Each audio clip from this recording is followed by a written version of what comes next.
So I'm currently traveling with the Lenovo Legion Go Generation 2, but I also brought the Generation 1 device to compare and contrast, to really get my thoughts on paper of what's better about the Go 2, what's kind of the same, but actually there are also some things that I think are a little bit worse about the Go 2 compared to the Legion Go 1, so let's go over those. So I've had the Legion Go 2 for about 5 days, and I've been putting it through its paces. I will talk a little bit about performance and things like that, but it's about the holistic experience. It's not just about performance, so I want to go over those, starting off with what's better about the Legion Go 2 compared to the Legion Go 1. And the first thing with a bullet is the screen. Yes, it's still the same size at 8.8 inches. It's a big, beautiful screen, and I like the screens big, but it upgrades to an OLED. And boy, oh boy, do we know that OLEDs really pop. They've got the nice contrast ratios.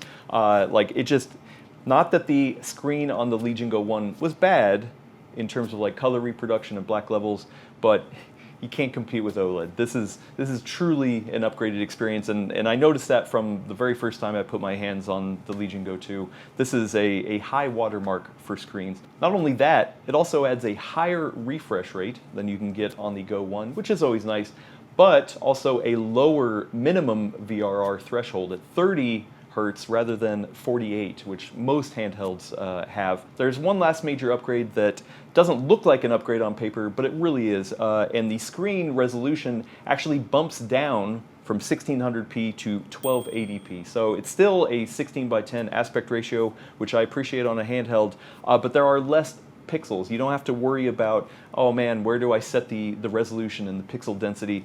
It was a problem I always had with the Go 1 with such a high pixel dense screen. It was just overkill. You couldn't push it natively, so no matter what, you were having to do some sort of interpolation, scaling it in different ways. Here, with this Z2 Extreme, you can push the native resolution on this display, and you don't have to worry about it. So even though it looks like a downgrade on paper, I think it's actually an upgrade. Next up is performance. Let's talk a little bit about the uplift from the Z1 Extreme to the Z2 Extreme, which is the first time I'm really getting my hands on this processor. And while it's not a generational leap in terms of performance, it is a nice healthy uptick. Now, I didn't do a ton of testing. I'm currently traveling for some other business, but I did run some benchmarks just to kind of see what the difference is. The first game I tried out was Cyberpunk, and the average frame rate on the Go 1 was 40 in the benchmark, and the average frame rate on the Go 2 was 51. So that's a nice, appreciable difference in terms of performance. You will feel that. Once again, it's not generational, but that is a healthy uplift. A couple more games. I did Horizon Zero Dawn. Now that one is definitely more CPU intensive than some of the other games. And the Go 1 turned in an average of 38 frames per second in the benchmark, while the Go 2 stepped up to 46. So that is a healthy upgrade, especially knowing that this is a CPU-dependent benchmark. The last game I ran with a built-in benchmark was Shadow of the Tomb Raider, and the Go 1 turned in a result of 32 FPS average, and the Go 2 stepped it up to 42. So we're seeing about a 10 FPS difference in all these benchmarks. I don't know the percentage of that, but once again, I definitely felt it.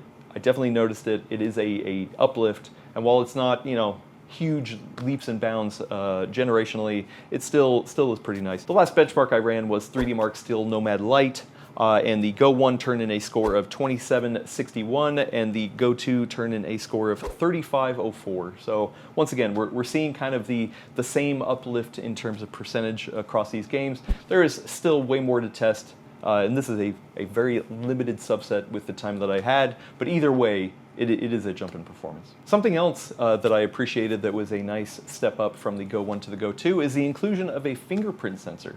Now, yes, I know the upcoming Xbox experience on Windows is going to help put in pin codes faster, which is actually true. It is really nice to have a fingerprint sensor on this to just be able to boop, you put your finger up there when you turn on the power button, it logs you in, you don't have to worry about it. So, nice inclusion. The next major improvement I want to talk about are the buttons. And actually the sticks as well. Like everything about the control inputs have been improved. The face buttons have a lot more depth to them and are a little bit more of a clicky base, which I appreciate. And they're also a little bit more rounded on the edge. It just feels better under the thumb. The thumbsticks are greatly improved. We have a little bit more of a texture around the rim, and it is a little bit more concave than the previous generation, so it feels really nice. Obviously, this is brand new compared to something I've had a couple years, but it is nice to see kind of how these older sticks hold up. The other one is the D-pad. I know that's very contentious. Some people like the cross pad versus the more rocker kind of style. I prefer the rocker style, so that was a good inclusion. But really one of my biggest annoyances about the Go 1 was the start and select and home buttons and all that kind of stuff. By default, it mapped to Legion space on the left and the overlay on the right. Here, it's still included, but then they added the extra buttons for the start and select. Yes, boom. They still have 2 extra buttons down here, which they are by default are mapping to a task manager kind of switching and a couple other functions, but that is the way to do it. Have the options up here for both, and then they add a little bit of extra down here. So I appreciate that. It was something that very much annoyed me on the Legion Go 1, so that was a nice improvement. And the last major thing I want to talk about is really the major thing that I did not like about the Go 1, and that is the ergonomics. The controllers just felt not good in the hand for long periods of time. It is a heavy device, and so not having a nice, comfortable grip is a major detriment. The edges they're not sharp, but they dig in over time. It's very much a right angle. And on the new one, look at this. You got this nice, smooth, clean edge. Wow, this feels so much better in the hand. I cannot stress the ergonomics of this device really change the way that it is held in my hand. And even though they come to roughly about the same weight, it does not feel the same weight, especially after using it for a long period of time. I am not getting that same fatigue holding the Go 2 versus the Go 1. So thank you, Lenovo, for fixing that, because that was a major pain point of the first one, no pun intended. Now let's move over to some things that I don't really feel are upgrades. It's just kind of the same and just kind of meh. The first one is FPS mode. Now, to be fair, I have not given enough time to the FPS mode on the new one, but theoretically it's the same kind of thing. Yes, the ergonomics changes it a little bit. They did dedicate 2 buttons to it rather than have a long shoulder button, which was always annoying. And the new stand that is included, it actually attaches to it rather than sits in there magnetically. So yes, technically there are some improvements, but at the end of the day, it's just not how I use my handhelds. So it's just like one of those things where it's like, I didn't really care for it in the first one. I don't really care for it in the second one, so The second side grade-ish kind of thing are the touchpads. I don't use the touchpad at all for gaming. It is more for quick navigation, and it just works the same. It works how it's intended.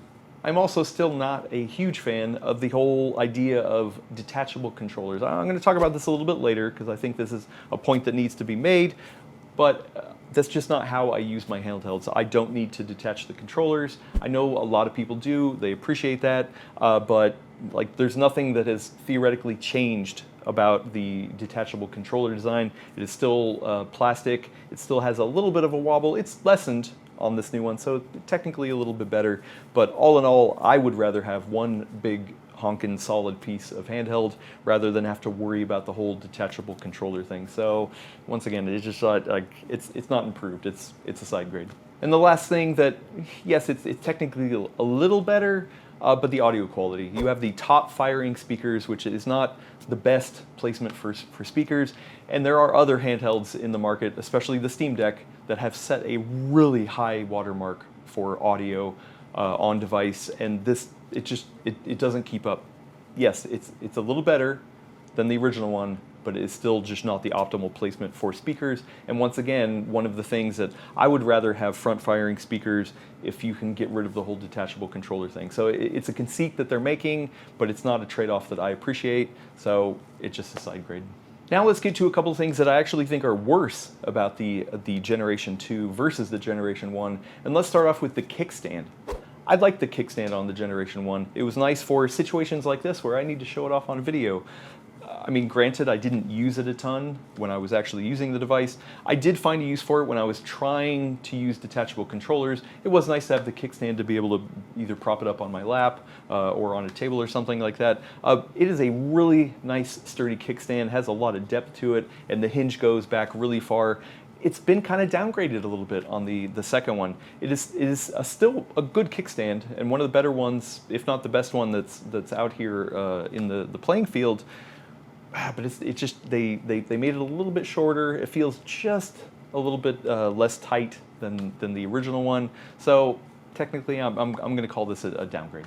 Another thing that is technically a little bit worse for me is the port placement. Now, yes, it has the same ports. It has two USB-C ports, one on the top, one on the bottom. It has a micro SD card slot. It also has a courageous headphone jack, but they moved the micro SD card slot and the headphone jack from the top to the bottom. And there are situations where I actually want the headphone jack, because I do continue to use wired headphones. I want that on the top. Either I'm holding it down on my lap and it kind of gets in the way, or, I mean, you can't use it as a kickstand and have a microphone included. I know they're probably just going to say, hey, get some, you know, a wireless set of headphones. I have nice wired headphones that I don't want to give up. They included a headphone jack, and I think the bottom placement is not the optimal placement for it. So once again, that is a downgrade versus the Go 1. And the last thing that is worse about the Go 2, which is the big thing, and that's price. If you get the top-end configuration, you're talking about hundreds and hundreds of dollars more. And while there are some major upgrades, especially that screen, that is a really nice screen, you get really good performance. That is a tough pill to swallow, and I know a lot of people have already talked about that. And you know, if you're in the market for the pinnacle elite class of handheld gaming device, then I do think that this is worth a look. It still retains a lot of interesting capabilities that other handhelds just haven't tried to copy or haven't tried to emulate. So not only that, of course, we are in a different economic climate. Lenovo says that it is a factor on why the pricing is high. So there's a lot of things at play. I think if it's too expensive for you, that's okay. There are other options out there. You don't have to worry about it. But, I mean, this does kind of sit itself as one of the pinnacles of handheld gaming devices out there. And in that comparable price range for Z2 Extreme or HX370 class devices, it sits, you know, somewhere in those other devices. But I would rather buy from a trusted partner like Lenovo than, you know, some other company that hasn't been around as long or has problems with support, things like that. So yeah, I'm not going to fault you if you're like, hey, boom, I'm all in on it. But that is a tough pill to swallow for the price, and unfortunately it's something that's worse about the Generation 2 that has to be pointed out. So that's my list of things that I think are better, the same, or worse about the Generation 2 compared to the Generation 1. But one of the things I do want to point out is a couple of the things that made the Generation 2 better come down to the fact that you have detachable controllers. The button placement, the ergonomics are major points that I did not like about the Generation 1, but guess what? The Generation 2 has detachable controllers, and even though I call the detachable controller thing like not for me, it's now that we're 2 generations in, it's actually a strategy that makes sense because they can actually adapt things to the detachable controllers that can, guess what, still apply and be backported to the Generation 1. That's why I'm actually making a whole separate video re-reviewing the Generation 1 with the controllers of the Generation 2 because they are selling them standalone. And a lot of the things I like about this new Generation 2 device come down to the controllers. And they can be put on the Generation 1 device to maybe breathe new life into it. So if you want to go watch that video, it's linked down here. It's a really good one. You're going to want to know my thoughts on that.